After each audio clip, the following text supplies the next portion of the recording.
ഞാൻ ഷൈനി റിജേഷ്. ഇനി ഒരു സൂപ്പർ ഈവനിങ് സ്നാക്സുമായിട്ടാണ് വന്നത്, മീറ്റ് ബോക്സ്. അതിൻ്റെ ഇൻഗ്രീഡിയൻസ് എന്തൊക്കെയെന്ന് നമുക്ക് നോക്കാം. 200 മൈദ അടിച്ചു വെച്ചതാണ്, നമുക്ക് ഒരു ബൗളിലേക്ക് മാറ്റാം. 2 സവാള ഞാൻ സ്ക്വയർ ഷേപ്പിൽ കട്ട് ചെയ്ത് വെച്ചതാണ്. പിന്നെ ചിക്കൻ കുരുമുളക്, മഞ്ഞൾപ്പൊടി, ഉപ്പ് ചേർത്ത് വേവിച്ച് ചെറിയ ചെറിയ പീസാക്കി മാറ്റി വെച്ചതാണ്.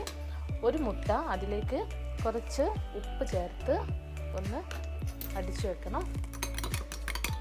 ചെറിയ കഷ്ണം ഇഞ്ചി, 3-4 വെളുത്തുള്ളി, കുറച്ച് കറിവേപ്പില, ഒരു പച്ചമുളക് ചെറുതായിട്ട് അരിഞ്ഞത്, ഒരു 1/2 ടീസ്പൂൺ മഞ്ഞൾപ്പൊടി, 1/2 ടീസ്പൂൺ മുളക് പൊടി, ഗരം മസാല, 2 തക്കാളി. ഇനി എങ്ങനെയാണ് തയ്യാറാക്കുന്നതെന്ന് നോക്കാം.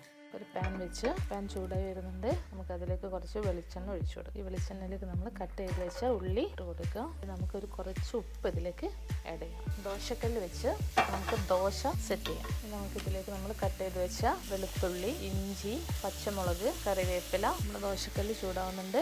ദോശ പെട്ടെന്ന് കിട്ടാൻ വേണ്ടിയിട്ടാണ് കുറച്ച് എണ്ണ പുരട്ടി കൊടുത്തത്. ഈ ഉള്ളിയിലേക്ക് നമുക്ക് കട്ട് ചെയ്ത് വെച്ച തക്കാളി ആഡ് ചെയ്യാം.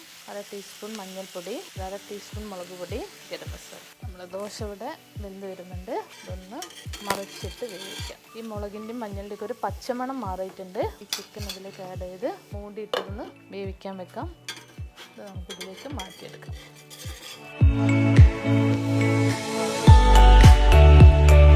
നമ്മൾ കോഴിമുട്ടയിൽ ഒരു നുള്ളു ഉപ്പിട്ട് ഇതൊന്ന് ഇളക്കി വെക്കാം.